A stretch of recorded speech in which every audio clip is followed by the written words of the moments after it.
Boa noite. Quem não se lembra de como o PT gostava de atacar os seus adversários? Bastava qualquer suspeita sobre um político e o PT já o condenava, muitas vezes sem sequer ouvir a sua defesa, como é obrigação de todos numa sociedade civilizada. Todos são inocentes até ficar provada sua culpa. É o princípio do direito. E apesar de todas as evidências de que membros da direção desse partido estejam envolvidos num dos maiores esquemas de corrupção já conhecido no país, insisto em que, em defesa da democracia e do Estado de Direito, devemos dar a eles todas as oportunidades de defesa antes de, se comprovadas as pesadas acusações, condená-los em definitivo. Haja o que houver, os corruptos não podem ficar impunes. O programa do Baleia está começando.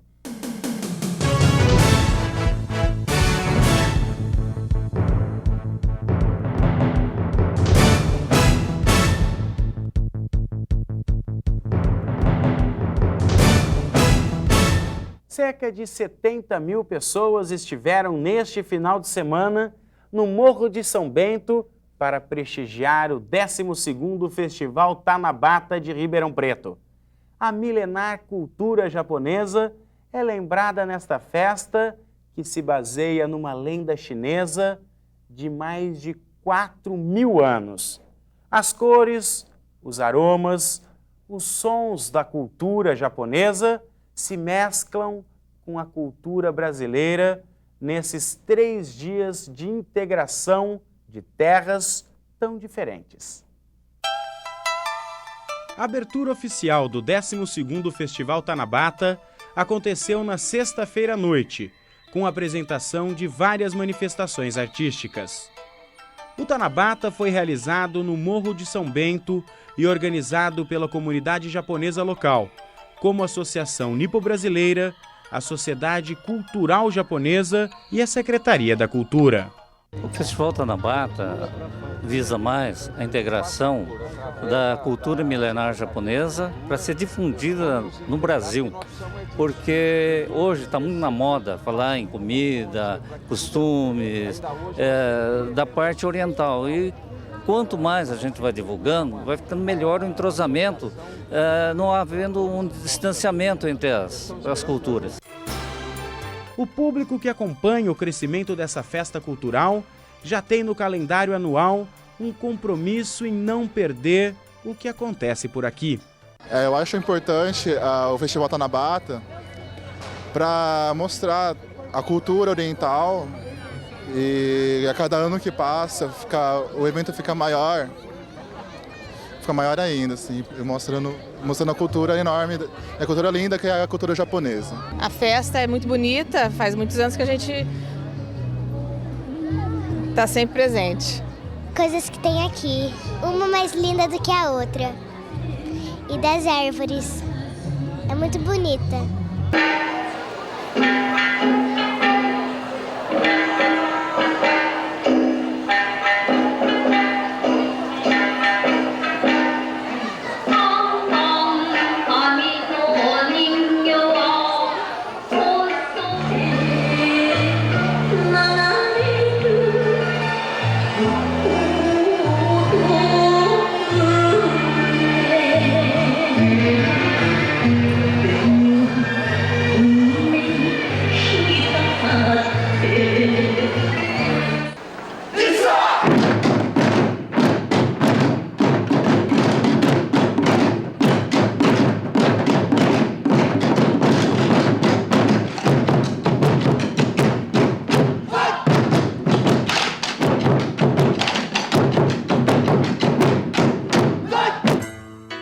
As atrações são tantas que vários palcos funcionam simultaneamente e o público pôde ver apresentações de danças típicas de companhias de todo o país, teatro, música, oficinas culturais para todas as idades, artes visuais, artes marciais e, é claro, um verdadeiro festival de comidas típicas.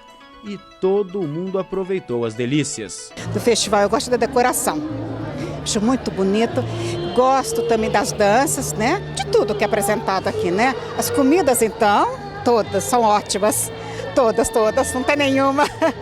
Bom, o que mais me atrai no festival eu acho que é essa beleza da cultura japonesa, né? O mistério que envolve essas tradições e tudo mais. Eu acho que é isso que encanta a gente, a culinária, os costumes, tudo isso faz que a gente venha aqui e confira de perto essa tradição pra gente. A participação do público e das companhias que vêm de outras cidades e estados crescem tanto a cada ano que os organizadores do Festival Tanabata pensam em realizá-lo num lugar maior para acomodar melhor as pessoas e os grupos de artistas.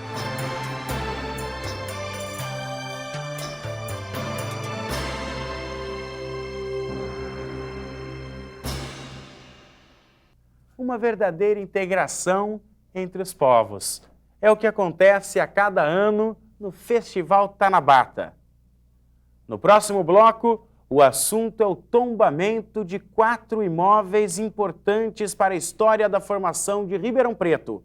O presidente do Conselho de Preservação do Patrimônio Cultural do município explica como funciona o processo de tombamento. Depois dos comerciais.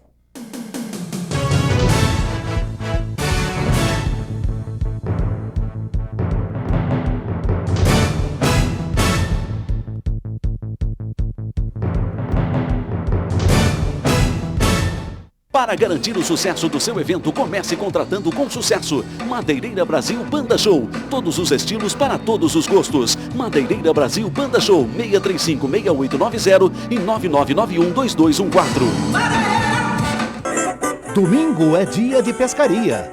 Todos os domingos, às 11 da manhã, você não pode perder uma super pescaria no Pesca Ecologia do Programa do Baleia. Todos os domingos, às 11 da manhã, aqui na Record.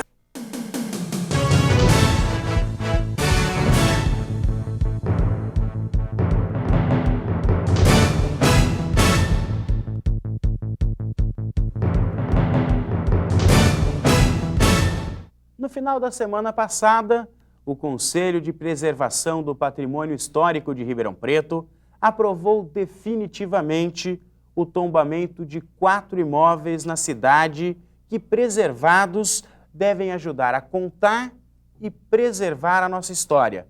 Eu vou conversar com o arquiteto Cláudio Bauso, presidente do CONPAC, que vai esclarecer para a gente os detalhes desse processo de tombamento.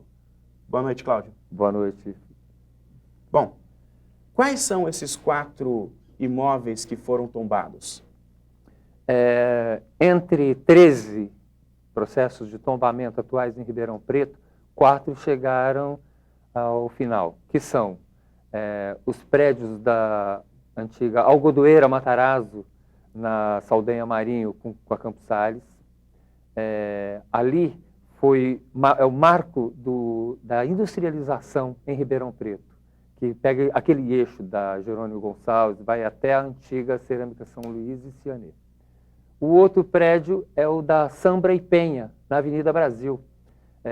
Ali tem algumas características e alguns critérios para o tombamento que prevaleceram. O principal deles foi o histórico. Ali se instalou, na década de 30, a primeira metalúrgica elétrica do Brasil. E, inclusive, dali saíram o aço para construir o edifício Martinelli, em São Paulo. Quer dizer, Ribeirão Preto tem uma história aí que ela é pouco contada. E esses edifícios estão aí para dar um testemunho do nosso passado, das nossas referências, da nossa identidade. O terceiro prédio é o casarão que nós chamamos de casarão Murdoco, por ser o proprietário do imóvel, que construiu em 1916, na Rua São José, 624, perto da Igreja São José. Nós temos também o quarto tombamento, que é o antigo prédio da Secretaria da Fazenda, na esquina da Catedral, Tibiriçá com Florencio de Abreu, E ele ali sempre abrigou alguns usos importantes, como a Faculdade de Farmácia. Veiga Miranda morou ali. Veiga Miranda, ele foi da Academia Ribeirão Pretana de Letras, o primeiro ministro civil da Marinha no Brasil, e poeta e advogado. Então, ali tem todo um teor arquitetônico e histórico. Eu gostaria de frisar um ponto importante. A questão de patrimônio, de tombamento, ela passa primeiramente por aquilo que tem valor para a comunidade. Os valores individuais ficam fora. Aquilo que tem, de fato, uma relação com a história do município, com a cultura do município, esses são privilegiados. Aqueles que são valores individuais, mesmo que tenham um grande valor artístico, necessariamente não podem se tornar, porque é aquilo que de fato tem valor comunitário. Bom, mas todo tombamento, todo o processo de tombamento, ele gera polêmica. Por quê? Porque mexe com interesses, principalmente econômicos, dos proprietários dos imóveis. Como que é feito o processo para evitar abusos, mas para preservar a história? Porque, infelizmente, Ribeirão Preto perdeu muito da sua história em tombamentos, aí não tombamentos, mas em demolições, né, rápidas e que da noite para o dia acabou com a história. É verdade. É a forma cultural com que nós nos desenvolvemos. Nós temos que aprender a conciliar desenvolvimento com cultura, desenvolvimento com qualidade de vida. E nem sempre o progresso e o desenvolvimento, ele traz qualidade de vida. Muitas vezes ele traz poluição, ele traz danos à natureza, ao meio ambiente. E a preservação do patrimônio, ela vem, em primeiro lugar, de uma sociedade consciente e que valoriza a sua história e que valoriza a sua cultura. Esse confronto com a iniciativa privada, a própria Constituição, ela procura garantir, quando ela diz que os interesses privados falecem diante dos interesses coletivos. Então, esse ponto da Constituição garante a todos nós a preservação daqueles valores e princípios que nos trazem liberdade de pensamento, liberdade de expressão. O tombamento faz isso. Agora, sempre nós vamos ter o interesse privado querendo defender a sua propriedade. Mas eles vão para a justiça. Sim, mas é importante a gente entender o seguinte: o tombamento, ele não interfere no direito de propriedade. A pessoa pode vender, alugar, mudar de uso, né, como o Palace Hotel. Era um hotel, é tombado e está se transformando num centro cultural. O que sobrou da antiga cerâmica São Luís, infelizmente é um dos que você citou, né, que da noite para o dia eles vieram ao chão. Nós temos o Palacete Neck em Ribeirão Preto, que passou por esse processo. Nós perdemos o Teatro Carlos Gomes, nós perdemos o primeiro edifício, o primeiro prédio do Mercado Municipal, o casarão que ficava na esquina da Américo Brasiliense, o casarão Junqueira, que ficava na esquina da Visconde de Inhaúma com o Américo Brasiliense. Poucos em Ribeirão Preto conheceram esses casarões, mas quem conheceu sabe da beleza que trazia a paisagem do município e que hoje eles fazem falta. Agora, quando a gente fala em tombamento, em recuperar e mais do que isso, preservar a história do município, a parte cultural, para as futuras gerações, quer dizer, quando se consegue o tombamento, quer dizer, o primeiro passo. Agora, preservação, restauração, como que fica essa relação pós-tombamento?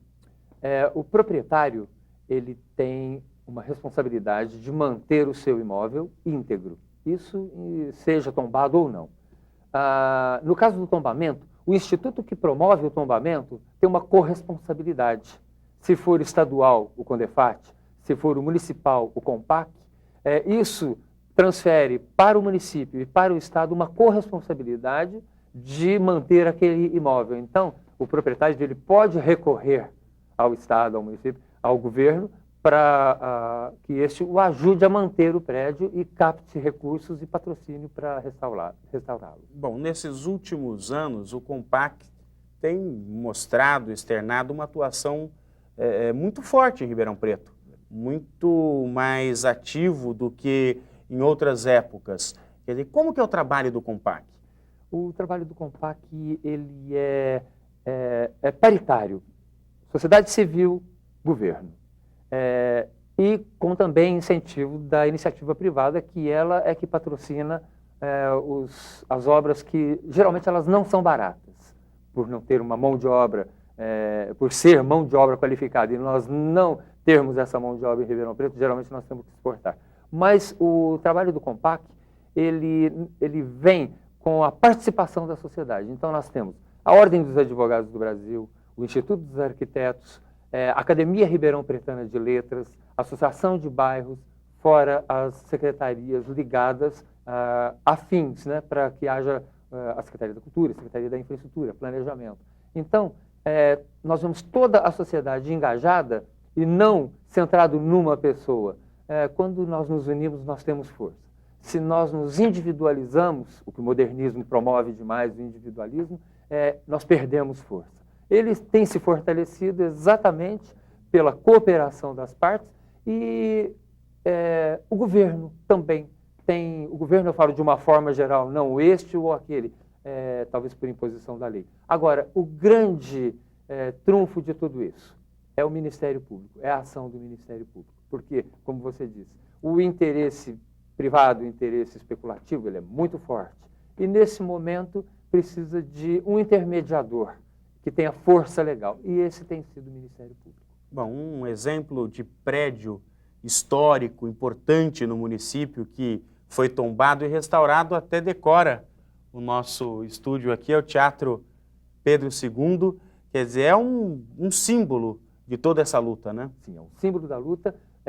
Muitas pessoas utilizam um outro casarão de forma negativa, que é o casarão da Rua Caramuru, que é tombado e ele está lá em ruínas.